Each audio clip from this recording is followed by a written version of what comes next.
One of the best ways for young people to overcome their fear when it comes to the fear about the climate crisis is to take action.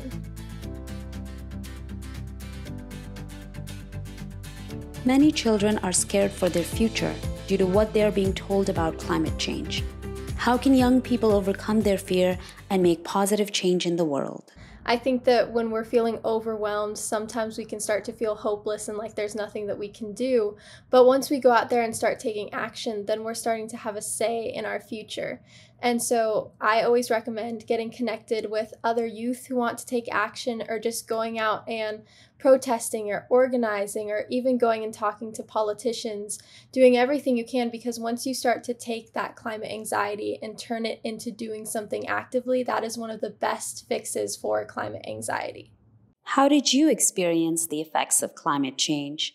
And why did you feel you needed to become active to fight climate change? The reason why I got involved in climate activism was because I experienced the effects of the climate crisis firsthand. So I grew up in Northern California, and I was here at the time when one of the worst wildfires in California's history occurred in 2018, which was the Camp Fire in Paradise, California. And at the time, that was one of California's worst wildfires in its history. Thousands of acres burned, many homes were destroyed, and a lot of people were displaced. And so because of that wildfire, it ended up blanketing my entire community in this thick, unbreathable smoke. The AQI was in 350 AQI, which is in the hazardous category. And I have asthma, and so it was a very scary situation. And I had to roll up with towels and put them under windows and doors in my home to keep the smoke from coming in. And so since I was 13 at the time when that happened, and it was just a very scary experience. And so I actually ended up researching the climate crisis and researching about wildfires and seeing the connections between the two shortly after that wildfire happened. And so that was one of the reasons why I wanted to get involved, is because I saw the effects in my own community and I knew that I had to do something about it. What are climate strikes, and what is the message you want to send? Climate strikes was started in 2018 when Greta Thunberg started going and striking outside of her local parliament in Sweden. And she started the Fridays for Future movement, which was a movement of young people going out and protesting every single Friday, demanding their world leaders take climate action. And so one of the first ways that I started taking action was joining the Fridays for Future movement and striking outside of the United Nations headquarters in New York City. And I ended up striking in front of the UN every single Friday from December of 2018 all the way up until the beginning of the pandemic. And so from the climate strikes, there were soon international global climate strikes that occurred, where there were millions of young people protesting all around the world. And so the reason why that movement was so strong was because it was a global movement of young people coming together and demanding for that action. And so I think one of the best ways for young people to get involved in the climate strikes or any other forms of action is to first find out how you are being affected by the climate crisis, because we're seeing the effects of the climate crisis all around the world right now, but in different ways.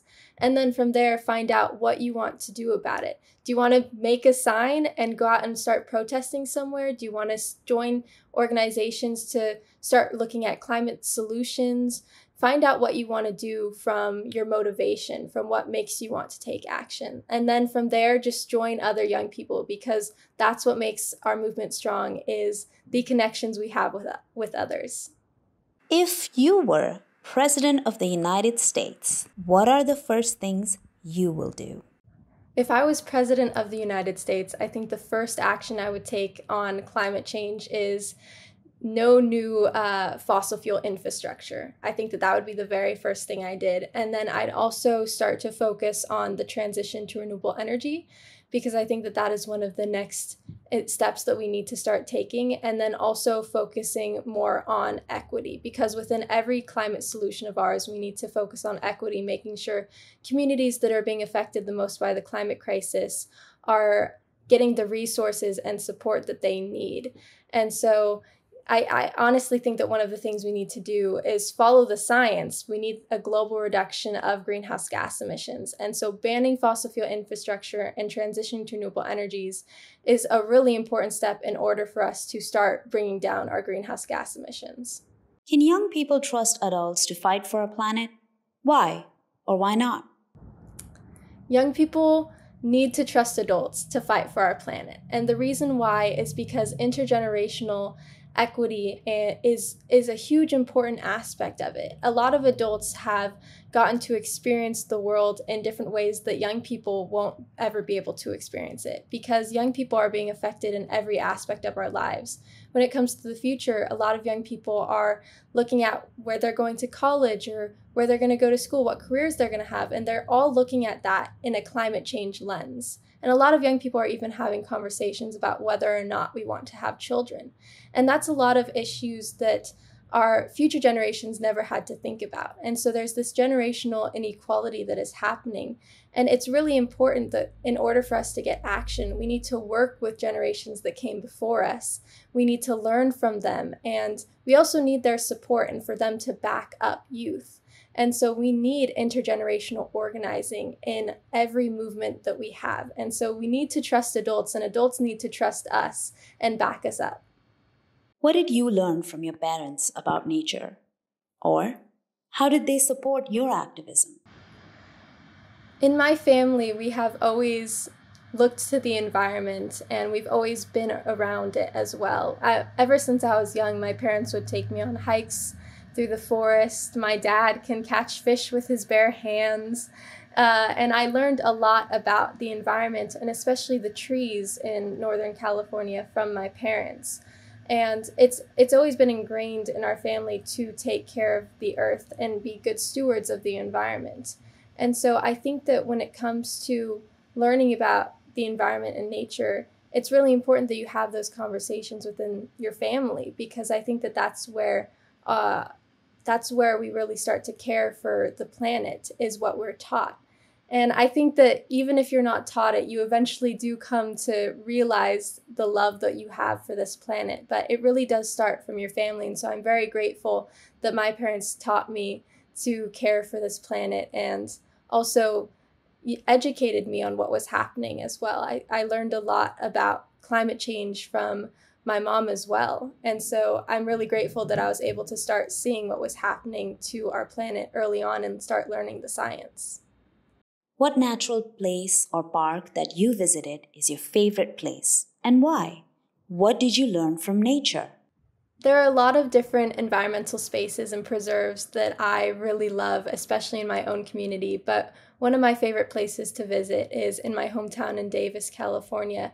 We have this arboretum, and in our arboretum in Davis, you can walk along the trails and find different oak trees that have been that have been there for a while, and you can also see where those oak trees came from and how long they've been around for, and you can see how old they are. And I think that that's really incredible, where you can go into a nature preserve or a nature space and start to also learn about it. And I think that going through nature is one of the best ways to learn about it as well. So when you're going on hikes, pay attention to the trees that you're walking by, what type of trees they are.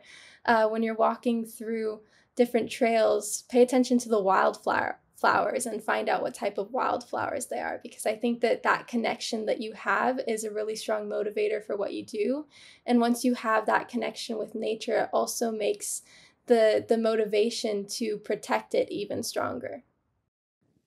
What is one good thing all children can do now which will have a good effect on our planet? I think the one thing that all children can do now that will have an effect on our future is to start having conversations about climate change. I think that that's the number one thing, is because once you start talking about the environment and climate change with others, that is when you start to form a community. And when we talk a lot about individual actions like recycling, public transportation, not using single-use plastic, sometimes we get caught up on those very individual actions when really we need to start looking at a global systematic change. And so I really want people to start taking the individual action of becoming individuals with others and working together with others, because once we have that community of people wanting to take action and do something, that's when we start to get that global action that we need. And that's when we can really start pushing for systematic action. And for example, when it comes to the climate strikes and the protests, that is an individual action that people are taking, coming together with others. And so when we look at the individual actions that we do, we need to start looking at what we can do that will have a big global impact. Are you hopeful about the future of Mother Earth? I am hopeful for the future of Mother Earth because every single day I get to work with other young people who are so inspiring and so passionate. And so when I have that allies around me and other people who are also motivated, that is where I see a lot of inspiration and hope. And so when I get to meet other young people who also want to do something, that's when I start to feel less alone and like we are actually going to get the action we need. And so that's what makes me hopeful for the future, is all the other young people around the world who are taking action and doing something.